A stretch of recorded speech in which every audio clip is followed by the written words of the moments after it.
à tous et bienvenue dans Coup de Jeune. Ce soir, on va parler de musique avec le groupe Raon. Ils sont à la fois troyens, à la fois parisiens et ils vont nous présenter un petit peu leur univers. Dans un instant, on va commencer d'ailleurs cette émission par un live juste après le sommaire. Ça s'appelle Deep Blue Sea. Mais regardez d'abord le contenu de cette émission.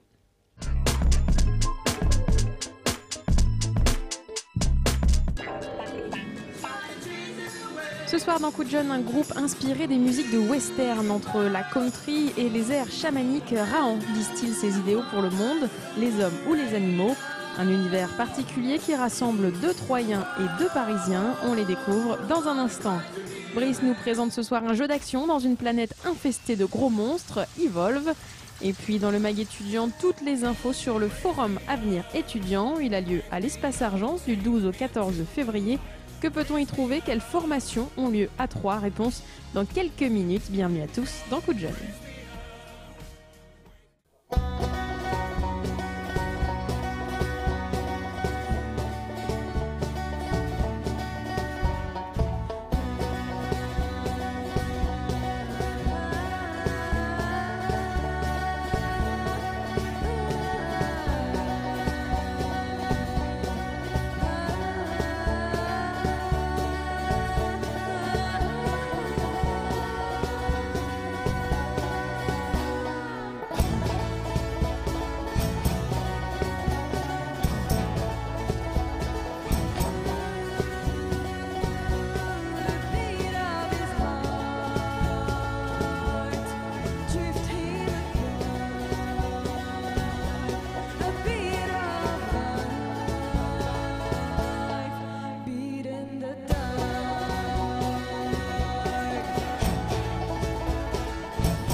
Voilà, vous avez vu ce premier titre du groupe Raon. On a autour de cette table donc les 4 artistes membres du groupe. Alors on va commencer avec vous, Pauline. Vous êtes un peu la leader de ce groupe. C'est vous qui l'avez créé. Quelles sont un peu les origines de Raon? Les origines de Raon? C'est moi. Tout simplement. Ouais, je voulais... en fait, j'avais un groupe avant avec une copine déjà dans la country.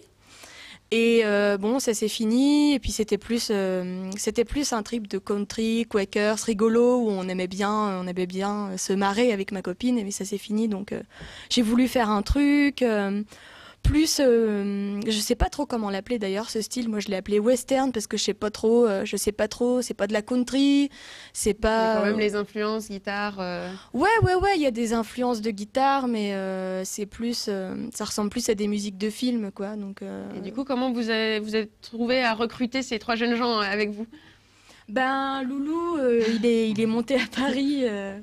On était potes à 3, enfin on était pas trop potes, on s'aimait pas trop avant, mais vu tout a bien changé. Tout a bien changé, ouais. Vraie petite merde de Et puis, Yann, je l'ai rencontré quand je suis arrivée sur Paris. On a commencé à faire de la musique ensemble. Et, Axel, c'est le frère de Yann, donc c'est toute une petite nébuleuse. Et donc, quels sont un peu les thèmes d'inspiration? C'est vous qui composez les chansons, qui les écrivez? On parle de quoi dans vos chansons? C'est en anglais, donc tout le monde ne comprend pas. Ouais, c'est vrai. Expliquez-nous un petit peu. Eh bien, ça parle de plein de sujets différents, dont on parle pas beaucoup d'ailleurs. Par exemple, Deep Blue Sea, ça parle de la captivité des animaux marins dans les SeaWorld, dans les Marineland et tout ça. C'est celle qu'on a entendue tout à l'heure. C'est celle qu'on a entendue tout à l'heure. C'est le clip qui parle de ça, voilà. Et sinon, je parle par exemple, dans une chanson, je parle de nos grands-parents qui sont tous parqués dans des maisons de retraite qu'on voit plus. Il n'y a plus de transmission avec les vieux. On perd un peu le contact aussi entre humains. C'est des sujets comme ça qui font un peu chier, mais on n'en parle pas trop, quoi. Il faut en parler selon vous? Ouais, faut en parler, ouais. Donc Yann, Axel, donc vous êtes tous les deux parisiens, si j'ai bien compris. Qu'est-ce qui vous a motivé à rejoindre Pauline sur ce projet? C'est justement l'intérêt de ses textes ou sa sympathie? Avec Pauline, ouais, on s'aime bien. Et en fait, on faisait déjà de la musique ensemble. Et donc, quand elle a commencé à faire ce projet, moi j'aime beaucoup aussi la musique western et ces choses-là. Et puis, c'était l'occasion de faire un peu de banjo. Enfin, voilà, c'est surtout ça. Puis après, avec Axel, on se connaît depuis longtemps, enfin, depuis qu'il est né, parce qu'on est frères. Voilà, c'est un peu comme ça que ça s'est fait. Axel, qu'est-ce qui vous a motivé, vous? Qu'est-ce qui m'a motivé? Ce qui m'a motivé, c'est de prendre une place déjà de batteur dans un groupe, parce que c'est pas mon instrument. D'accord. Vous êtes quoi en théorie? Guitariste plutôt. Et puis de jouer avec Pauline. On a tous nos groupes à côté, et puis on se connaît tous, on mélange un peu les musiciens. On est tous impliqués dans les projets les uns des autres. Ouais, donc c'est une grosse ça s'est fait assez nébuleuse. naturellement en fait, ouais, de se rejoindre. D'accord. Et donc Voilà. là, au sein de Raon, effectivement, c'est un peu western. Louis, on vous connaît ici à 3 aussi pour le groupe Ratzinger. C'était beaucoup plus rock. Donc, si on a bien compris, le groupe s'est éteint, certainement Oui. pour des raisons toutes simples, l'éloignement. Voilà, on s'est un peu éloignés tous. Certains sont restés à Troyes, d'autres à Paris, Châlons. Donc voilà, donc il fallait retrouver, fallait refaire recréer. un groupe, un nouveau groupe. Donc c'est ce qu'on a fait là cette année avec June, Pauline, donc qui joue de la basse dans le groupe. Donc voilà, ça s'appelle Piscine, c'est du rock français cubain. Donc ça, Donc, voilà, un autre si projet. vous aimez la plage, les cocotiers, Ça peut rien faire faire. plaisir, ça peut faire Voilà. plaisir. pour tous ceux qui sont contre le travail. Et donc pour vous, quelle est la différence entre le microcosme troyen, si je puis dire, et justement de monter à Paris et d'avoir plusieurs groupes? Est-ce que c'est plus facile la vie de musicien à Paris ou plus difficile? Plus difficile, je pense, financièrement, dans le sens où il y a beaucoup de groupes, donc il y a beaucoup de demandes et moins d'offres. Donc là, il y a une différence avec 3. Mais je pense que c'est en même temps, c'est plus facile pour se faire connaître, rencontrer des gens, pour avancer dans les métiers de la musique en tout cas. Voilà, c'est des choses plus simples. Et est-ce que vous envisagez, pourquoi pas, donc là vous avez fait un concert vendredi soir sur 3, est-ce que vous envisagez de revenir pour des concerts ou même Bien vous sûr. implanter pour des résidences, je sais Bien pas. sûr. Ouais, ça serait cool, ouais. On adore venir à Troyes. C'est notre ville, on est né ici, donc pour nous c'est normal, plus que normal de venir ici jouer et se produire en tout cas. Donc voilà, pour l'instant pas de date de Calais à 3. Pour l'instant, Non, pas pour l'instant. Là, pour l'instant, on n'a pas de date, mais bon, moi, je les fous sur le site dès qu'il y en a. Donc, Ça marche. Et sinon, si on veut vous voir, c'est plus Paris, Île-de-France. Ouais. C'est surtout à Paris, ouais. Mais on va venir à Troyes, on va venir jouer. On espère bien vous revoir Puis cet bientôt. été, on va essayer de faire des dates. J'aimerais bien faire des dates en caravane. Ça peut être sympa en mode tournée. Et petite dernière question, est-ce que vous avez des projets d'albums, d'enregistrement? Vous en êtes où? Ah ouais, ça j'adorerais. Bah, je sais pas encore trop comment ça va se goupiller. Là, je regarde un peu comment faire pour avoir de quoi enregistrer. Parce que c'est difficile aussi ça. Mais j'aimerais bien faire un album orchestral avec... En fait, j'aimerais bien faire de la musique de film. J'aimerais bien mettre... Vraiment. Ouais, voilà, accompagner des images, même si je sais que... Bon... Peut-être un peu restreint comme milieu. Un peu Ouais, compliqué. puis c'est pas génial quoi en ce moment. Enfin bon, après faut voir, mais c'est ça que j'aimerais bien faire. Ouais. Bon, dans tous les cas, évidemment, vous avez un site internet sur lequel on peut trouver à la fois les vidéos, l'origine, certains titres et donc les dates de tournée, pourquoi pas. Vous nous ferez l'honneur dans quelques minutes de nous interpréter un nouveau titre qui sera sur internet sur le site canal32.fr. Mais merci à vous d'avoir été avec nous et tout de suite, c'est la chronique jeux vidéo.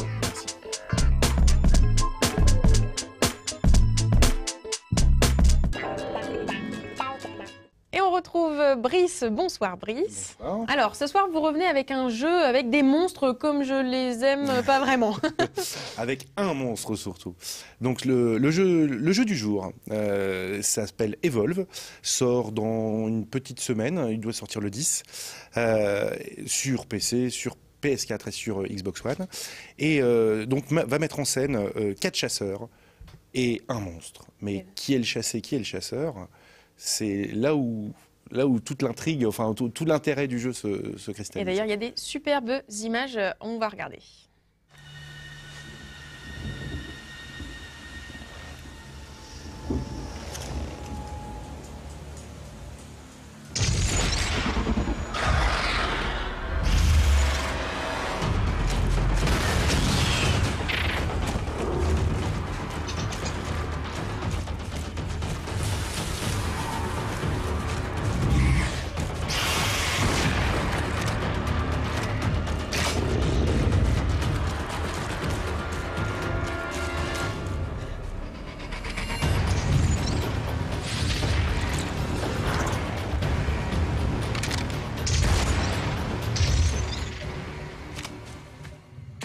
Alors la Brice, qu'est-ce qui s'est passé? Il y en a un qui s'est fait kidnapper par l'espèce de grosse bête qu'on aperçoit à l'instant. Exactement. Alors le pitch est sympa, c'est quatre chasseurs très expérimentés qui sont envoyés dans une zone particulièrement hostile pour traquer une créature très dangereuse.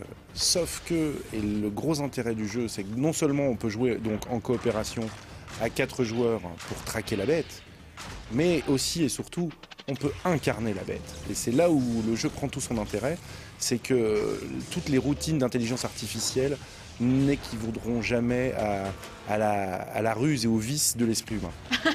C'est vrai, un joueur humain, même avec les meilleures intelligences artificielles, le joueur humain va faire des choix qui ne seront pas forcément logiques. Et du coup, c'est vraiment du joueur contre joueur. Mais recrutez vos amis les plus tordus et finalement vous perdrez, c'est ça en gros. Exactement. Parce que donc il y a tous les chasseurs ont quand même un matériel comme on a pu le voir, donc des jetpacks, des petits propulseurs dorsaux qui leur permettent d'accéder plus facilement aux zones. Et ils ont des grosses armes, ils sont assez costauds, mais malgré tout, la bête qui est en face, elle est au moins 4 fois comme chacun, au moins aussi forte que les 4 réunis. Donc il faut vraiment faire preuve d'un vrai esprit d'équipe pour tendre une embuscade, pour faire un piège, pour arriver à shooter la créature.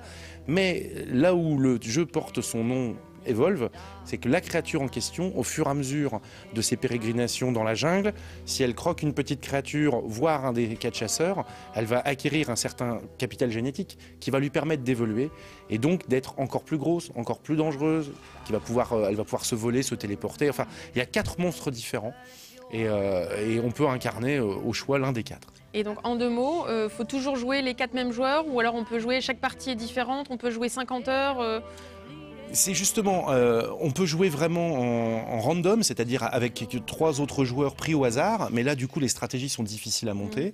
Il va être très vite, je pense que les joueurs vont s'accorder entre eux, donc se trouver soit des joueurs virtuels, soit des amis réels pour pouvoir monter une équipe et monter une stratégie. Mais d'après les prémices de ce qu'on en a sur les forums, il y a quand même beaucoup plus de joueurs qui veulent jouer la grosse bestiole que les 4 chasseurs. Mais ça va quand même donner lieu à des bons affrontements. Quand même. Il y a pas mal d'esprits tordus, je vois. Et écoutez, Brice, donc ça sort le 10 février, vous avez dit? Ça sort le 10, donc sur PC et sur les consoles next-gen. Vu le buzz qui en a été fait à l'E3, à la Games Convention, etc., je pense que ce sera un bon titre 2015. Une grosse sortie. Ça fait plaisir, Brice. On vous revoit un petit peu enthousiaste. Merci beaucoup et on vous voit dans quelques semaines pour un nouveau jeu. C'est déjà la fin de cette émission. On se retrouve, nous, dès la semaine prochaine pour Coup de Jeune.